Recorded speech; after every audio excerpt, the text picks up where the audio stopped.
Hello, YouTube. Welcome to LizziefayeLovesBooks. I'm Elizabeth, and today I'd like to tell you about what I read for the 12 Days of Cozmas. Well, the 12 Days of Cozmas was December 1st through the 12th, and it was hosted by Courtney, the Courtagonist, the Driftless Reader, and Books Are My Hart. So thank you, ladies, for creating and hosting this awesome readathon. I did not get to participate in the Twitter sprints or the Instagram challenges or anything like that. I just couldn't fit them in, and before I knew it, the time was up. But I did enjoy completing the challenges, so I wanted to let you guys know what I read. Well, the first challenge was to read a book that features a romantic relationship, and for that challenge, I am counting An Amish Christmas. This is 4 novellas written by Beth Wiseman, Kathleen Fuller, Barbara Cameron, and Kelly Long. I had read 3 of these before. I listened to these on audio, on Hoopla. I thoroughly enjoyed them, and they're just very sweet, clean, Amish-themed romances set in a Christmas setting, and it was perfect for this challenge.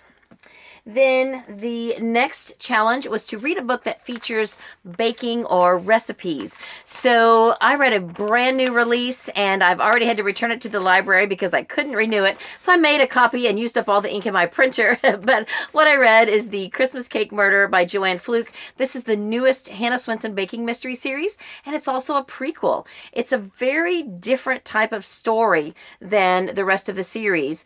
Not only because it's a prequel, but because it really doesn't follow the same common cozy mystery format.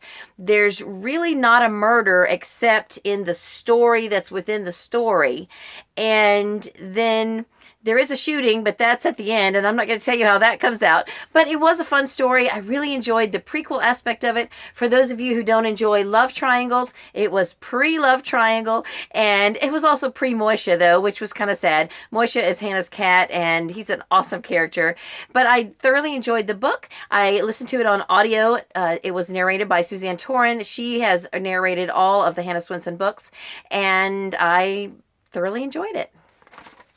So then the next challenge was to read a book that has a character that's considered an outcast. So I picked a children's book for this one. I wanted to read this to my daughter Emily. This is a library copy, which we read the other day together, but I did purchase a brand new copy for her to wrap up and put under the Christmas tree because we didn't have a copy. I thought we did, but I looked on her shelves and she didn't have it.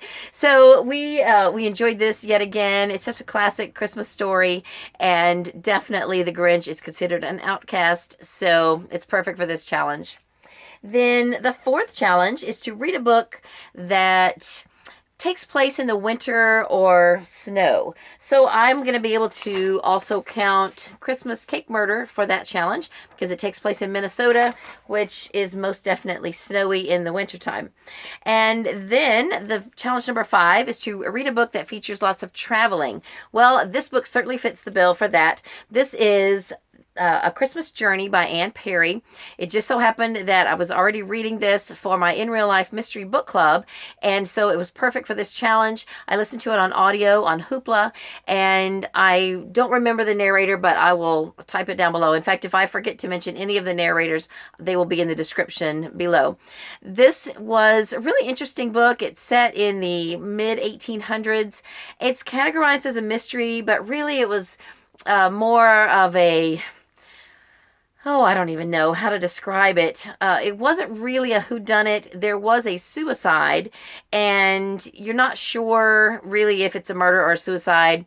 And there is a female character who is accused of sort of pushing the person into it. Not literally, but she made a comment early in the book, and all the people in the party felt like she was responsible. So she had to make a journey of restitution and go and see the girl's mother to take the news, and so that's where the journey comes in. There was a lot more to it than that. It's a short book, but it really did have a good story, and there was definitely a journey. So this will be perfect to count for this challenge. Then the next challenge was to read a book with an amazing sidekick, pet, or a friend. So I really had wanted to count the Hannah... I had really wanted to count the Hannah Swenson book because Hannah has an awesome cat named Moisha, who is really one of the best characters in the series. but because it's a prequel, it's pre-Moisha. So there's no Moisha. Now, she does have some awesome sidekicks. Her sisters and her mom are fantastic characters, but I decided to go ahead and pull in another book for this challenge because this is my Mystery Book Club's choice for January. So I went ahead and listened to this again. This is The Cat Who Could Read Backwards by Lillian Jackson Braun. It's book 1 in the Cat Who series. It's fantastic. Now, these first 4 or 5 books in the series take place in more of an urban area. Our main character, Jim Quillerin, is a journalist, and he gets assigned to a different beat, a little more unique for him in this situation.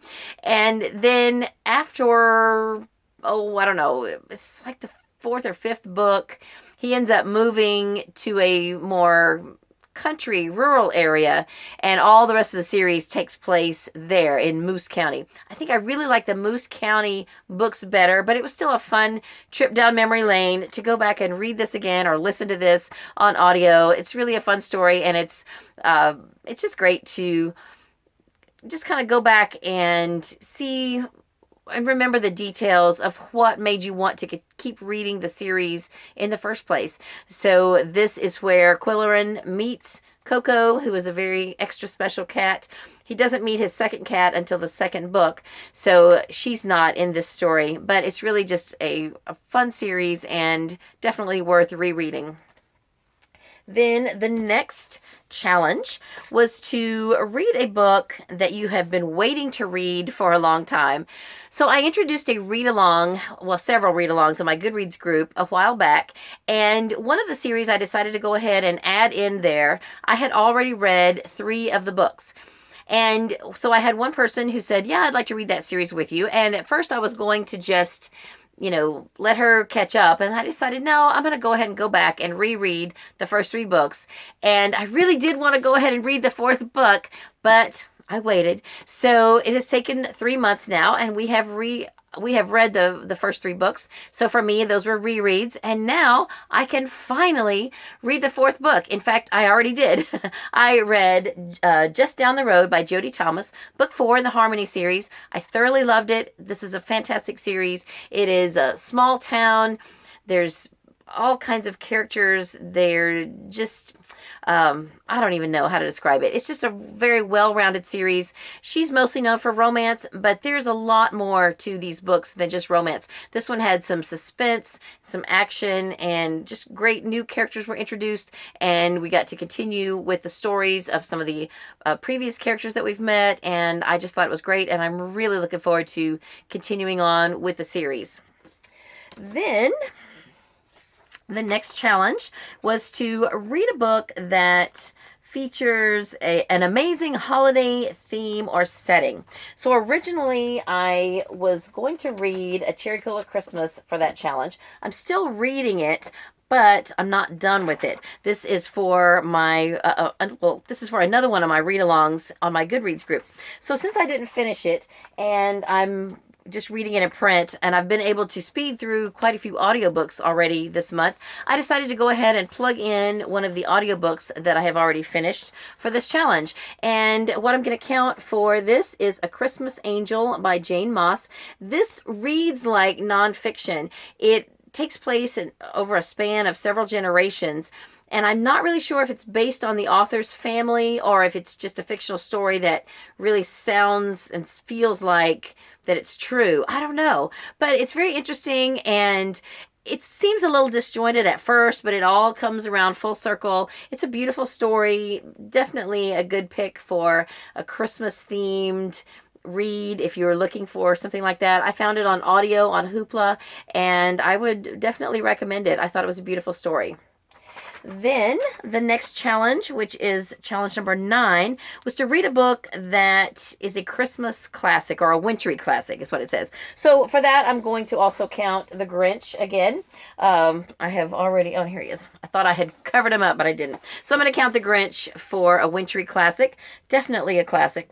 And for challenge number 10, that is to read a book that features diverse characters or settings. So because I was also reading this for the holiday book bingo, I had to read something that was about a holiday that I don't celebrate.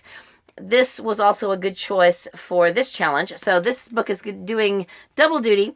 This is 7 Candles for Kwanzaa by Andrea Davis Pinkney and Brian Pinkney. And I learned a lot about Kwanzaa. I'm counting this for the challenge to read a book that features diverse characters and situations. It tells all about the 7 days of Kwanzaa and what they celebrate each day. It tells a little bit about the origin of Kwanzaa. It is an American holiday that was created for African Americans to celebrate their African heritage, and I just think it's a lovely idea, and I thoroughly enjoyed this. I learned a lot. The illustrations are beautiful, and I'm glad I read it. It's a children's book, but hey, I'm counting it. And then the next challenge is not a reading challenge, but a recommendation challenge. This was from Books Are My Heart. She said to recommend a book that would brighten someone's day. Well, I can't really talk about Christmas recommendations without recommending my absolute favorite book of all time, which, because the word Christmas is in the title, people think they have to read it at Christmas time. I'm here to tell you, you can read this book any time of the year. It takes place over the span of a year. It just starts and ends at Christmas. But this is A Redbird Christmas by Fannie Flagg. I absolutely love this book. 100%. This is my favorite book, my favorite fictional book, I should say, of all times.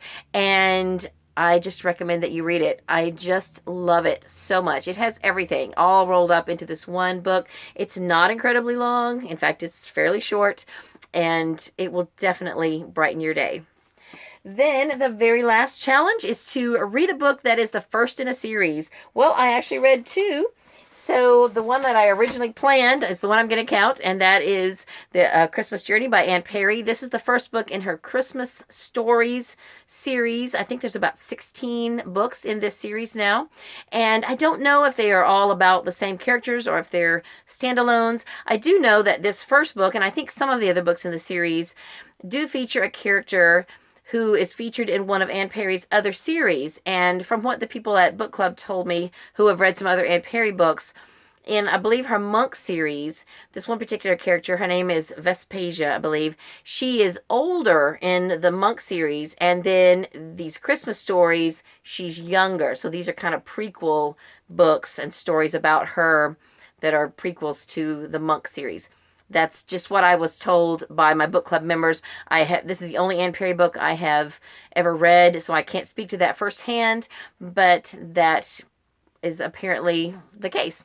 So this meets challenge number 12, first in a series. And then, of course, my reread of The Cat Who Could Read Backwards. That's also the first in a series. So those are what I read for the 12 Days of Cozmas. What did you read for the 12 Days of Cozmas? If you participated, I would love to know. So that's all I have for this video. Thanks, girls, again for hosting this. It was a lot of fun, and I hope next year that I can participate a little bit more in the other aspects of Cozmas. But meanwhile, that's all I have for this video. I hope you're having a great day. Read a good book, and God bless you.